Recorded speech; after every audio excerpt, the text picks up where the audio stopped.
Meski DPO pembunuhan Vina dan Eki, Peggy Setiawan telah ditangkap dan dijadikan tersangka. Kasus ini terus menyisakan teka-teki. Dalam jumpa pers yang dilakukan Polda Jawa Barat, Peggy justru membantah dirinya sebagai pelaku pembunuhan dan menyebut dirinya sebagai korban fitnah.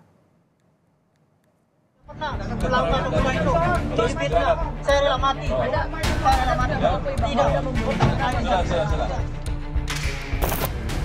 Penanganan kasus pembunuhan terhadap Vina dan Eki di Cirebon, Jawa Barat yang terjadi pada 2016 lalu masih jauh dari kata selesai. 8 tahun kemudian setelah jadi pembicaraan publik, polisi mulai mencari DPO kasus ini. Ia adalah Peggy Setiawan yang disebut sebagai otak dalam pembunuhan Vina dan Eki.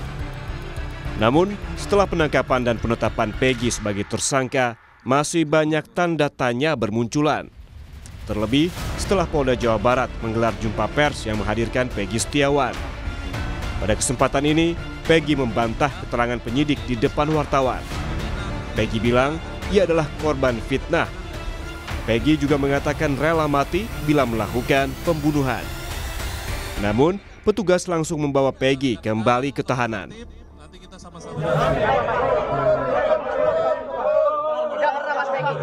Tunggu. Agar tertib, rekan-rekan. Ya, tunggu, sabar. Kenapa ganti identitas? Kenapa ganti rompi? Saya rela mati. Tidak. Di sisi lain, keluarga Peggy Setiawan sempat mendapatkan surat panggilan untuk Luciana, adik kandung Peggy. Luciana diminta memberikan keterangan sebagai saksi kepada polisi pada Selasa 28 Mei.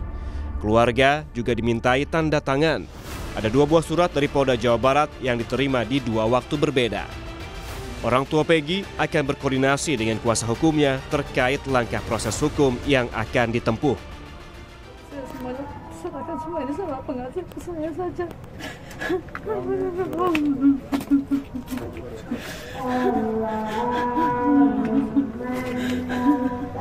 Sabar Bu.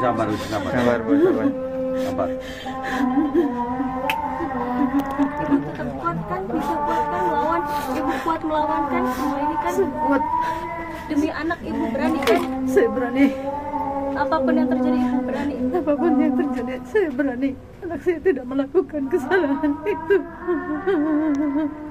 Ibu akan terus berjuang ya, Bu? Ya, saya akan terus berjuang demi anak saya yang tidak bersalah apa-apa. Ayah, kamu tega dengan kesaksian palsu itu.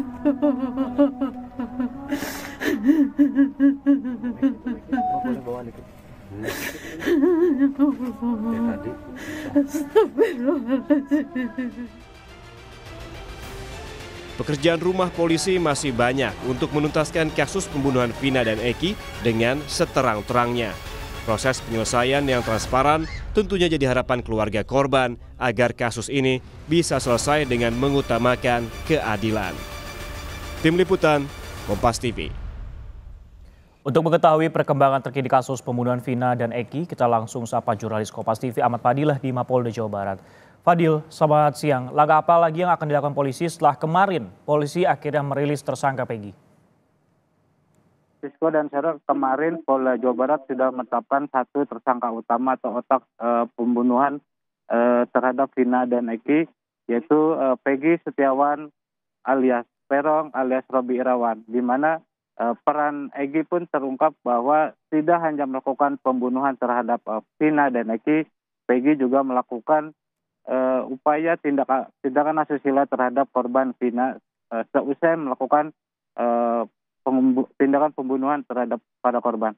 Memang hingga saat ini pihak kepolisian masih melakukan pemeriksaan intensif terhadap Peggy untuk melengkapi berkas dan kemudian dialihkan ke pengadilan. Memang Francisco dalam penetapan tersangka Peggy Setiawan ini mendapatkan respon dari pihak keluarga yang menganggap bahwa saat kejadian Peggy sedang berada di Bandung, sehingga baik pihak keluarga melalui kuasa hukumnya akan melakukan upaya hukum, yaitu dengan mengajukan peradilan dalam penetapan tersangka ini. Dan menanggapi pernyataan dari pihak keluarga bahwa pihak Kepolisian Polda Jawa Barat melalui Dirkrim Polda Jawa Barat Kombes Surawan mengatakan bahwa Polda pada intinya siap menghadapi proses atau pengajuan pra peradilan yang dilakukan oleh pihak Egy. Tetapi memang hingga saat ini pihak kepolisian belum mendapatkan pemberitahuan terkait sidang pra peradilan tersebut. Francisco. Ya, upaya pra peradilan akan dilakukan oleh pihak keluarga dan juga pemeriksaan intensif masih terus dilakukan. Namun begini, Fadilah, polisi kan juga menyebut 2 nama DPO lainnya adalah nama fiktif. Bagaimana soal kejelasan ini sebenarnya?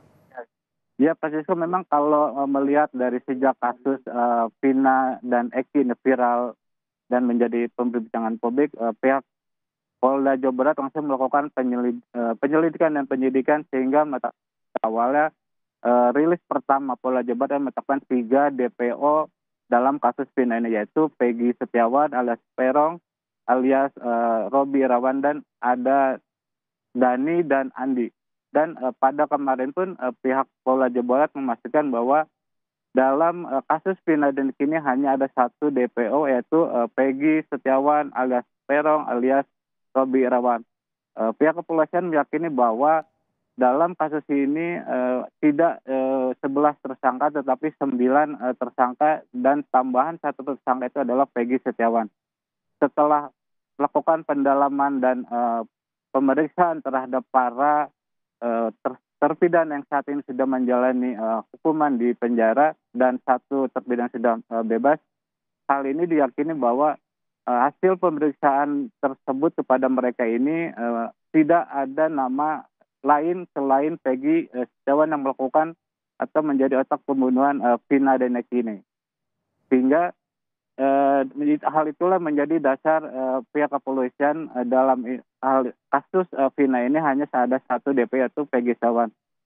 Mengapa 2 DPO ini menjadi fiktif? Dikarenakan hasil pemeriksaan terhadap para tersangka atau para terpidana yang dilakukan pihak kepolisian ini dalam menyebutkan 3 nama atau tersangka DPO ini tidak bervariasi. Ada yang menyebutkan bahwa tersangka itu ada 3, ada yang menyebut itu 2, ada yang menyebut 1 tersangka. Sehingga dengan dasar informasi itu kemudian pihak kepolisian melakukan pendalaman untuk mencari kebenaran informasi tersebut, sehingga hanya ada 1 tersangka utama, yaitu Peggy Setiawan alias Perong alias Robi Irawan yang kemarin sudah ditetapkan sebagai tersangka dan dirilis ke publik.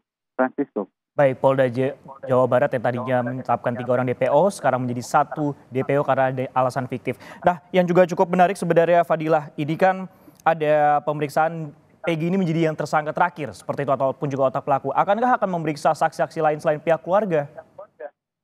Ya, memang Francisco, kemarin Dirkrim Polda Jawa Barat menyatakan bahwa dalam kasus ini sebenarnya tidak hanya sampai terhenti di Peggy Setiawan. Apabila ada informasi terbaru yang disampaikan atau yang didapati oleh petugas atau penyidik, kemudian akan langsung melakukan penyelidikan lanjutan untuk mencari apakah ada dari informasi yang baru tersebut menunjuk pada 1 tersangka lainnya. Dan selain melakukan pemeriksaan untuk mencari keberadaan Egy, pihak kepolisian pun sudah melakukan pemeriksaan kepada pihak keluarga Peggy yang melakukan atau mengetahui keberadaan Peggy selama pelarian 8 tahun selama ini, sehingga tertangkapnya Peggy ini berdasarkan informasi atau pemeriksaan yang dilakukan kepada pihak keluarga atau pihak perangkat desa di Cirebon. Dan rencananya pun juga memang informasi yang saya terima itu pengacara keluarga Vina itu akan dilakukan atau akan mengantar Linda dilakukan pemeriksaan di Polda Jawa Barat. Namun hingga siang ini pemeriksaan terhadap ataupun jadwal terhadap pemeriksaan Linda ini masih belum dapat dipastikan atau belum terlihat kedatangan pengacara dari keluarga Vina ini. Francisco. Baik, dari pihak kepolisian juga masih berproses terkait masalah pemeriksaan terkait ataupun juga terhadap Peggy ataupun juga Perong. Terima kasih atas laporan Anda, Ahmad Fadilah, yang melaporkan langsung dari Mapolda Jawa Barat.